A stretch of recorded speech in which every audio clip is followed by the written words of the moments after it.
Hello guys, welcome back to Aadi's mini world. അപ്പോൾ ഇത് ഹരിഗീത പുരേശൻ്റെ നാട് ഹരിപ്പാട്, എൻ്റെ സ്വന്തം നാട്. ബോംബെ എന്ന മുംബൈ ആണോ, മുംബൈ എന്ന ബോംബെ ആണോ നിങ്ങൾക്കറിയുന്നത്? ബോംബെ എന്നത് മഹാരാഷ്ട്രയിലെ ഏറ്റവും അധികം ജനസംഖ്യയുള്ള ഇന്നത്തെ മുംബൈ ആണ്. ആ മുംബൈയിലേക്കാണ് ഈ വീഡിയോയിലൂടെ ഞാൻ നിങ്ങളെ കൂട്ടിക്കൊണ്ടുപോകുന്നത്.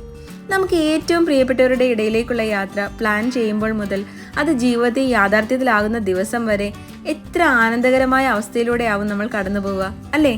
അത്തരത്തിൽ എൻ്റെ പ്രിയപ്പെട്ടവരോടൊപ്പം ഏറെ പ്രിയപ്പെട്ടവരുടെ അടുത്തേക്കുള്ള യാത്രയിലാണ് ഞങ്ങളും. നമ്മുടെ നാടിൻ്റെ ദൃശ്യ മനോഹാരിത ആസ്വദിക്കണമെങ്കിൽ വിൻഡോ സീറ്റ് വിത്ത് ട്രെയിൻ യാത്ര ധാരാളമാണ്.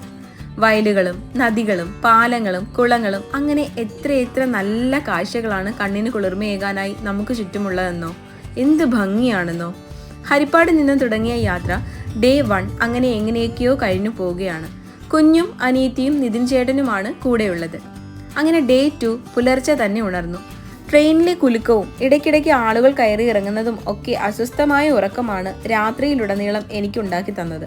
പ്രകാശം വീണു തുടങ്ങിയത് മുതൽ തുരങ്കങ്ങളും കൂറ്റൻ മലകളും അതിനോടൊപ്പം ഉണങ്ങി വരണ്ട പുല്ലുകളും മരങ്ങളുമാണ് മഹാരാഷ്ട്രയിലെ പുലരിയിൽ ഞങ്ങളെ സ്വാഗതം ചെയ്തത്. എങ്കിലും ഈ നാട്ടിലെ കർഷകർ ഇവയൊക്കെ തരണം ചെയ്ത് തണ്ണിമത്തനും കടുകും പലതരം കൃഷിയിനങ്ങളും ഒക്കെ ചെയ്യുന്നുണ്ട്. എത്ര അതിശയകരമാണെന്നോ. ഇതൊക്കെ സർവൈവ് ചെയ്ത് അവരിത് എങ്ങനെ ചെയ്യുന്നു? വളരെ ദൂരത്തിൽ നിന്നും വെള്ളം കൊണ്ടുവന്നിട്ടാണ് അവർ ഈ കൃഷിക്കൊക്കെ കൊടുക്കുന്നത്.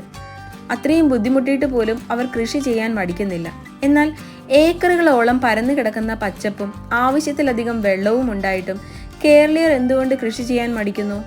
തരിശു നിലങ്ങളാണ് ഞാൻ ഇങ്ങോട്ട് വന്നപ്പോൾ പലയിടങ്ങളിലും കണ്ടത്.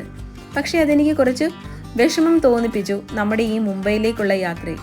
കാരണം അവർ ഇത്രയും യൂട്ടിലൈസ് ചെയ്യുമ്പോൾ നമ്മൾ എന്തുകൊണ്ടത് പ്രയോജനകരമായി കാണുന്നില്ല?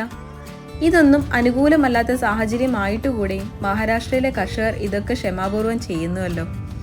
ട്രെയിനിൽ കയറിയിട്ട് ഒറ്റ ദിവസം മാത്രമേ ആയുള്ളൂ, എങ്കിലും നല്ല ക്ഷീണമായിരുന്നു. അങ്ങനെ ഞങ്ങൾ മുംബൈ എത്തി. ഇനി ഇവിടുന്ന് അങ്ങോട്ട് ഫ്ലാറ്റിലേക്കുള്ള യാത്രയാണ് വണ്ടിയിലും. ഏകദേശം ഒരു മണിക്കൂറുകളോളം വണ്ടിയിലിരുന്നു അങ്ങനെ യാത്ര ചെയ്യാൻ തുടങ്ങി. ഇടതങ്ങി പാർക്കുന്ന ആളുകൾ ധാരാളമുള്ള നഗരമായതിനാൽ ബ്ലോക്കിൽപ്പെട്ട് അങ്ങ് എത്താൻ കുറേ സമയമെടുത്തു. ഇടയ്ക്ക് വെച്ച് തൊട്ടടുത്ത കാറിലെ കൊച്ചു കുഞ്ഞിനോട് ചിരിയും കളിയുമായി എൻ്റെ മോൻ.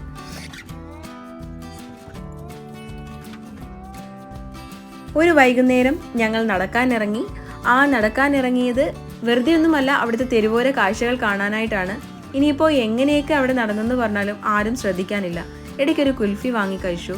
ഒപ്പം ഞങ്ങളുടെ കുഞ്ഞു കുഞ്ഞു കഥകളും ഞങ്ങളുടെ സന്തോഷകരമായ നിമിഷങ്ങളും ഒക്കെ അങ്ങനെ പങ്കുചേർന്ന് ഞങ്ങൾ ആ രാത്രിയുടെ തണുത്ത കാറ്റേറ്റ് ആ റോഡിലൂടെ നടക്കുകയുണ്ടായി.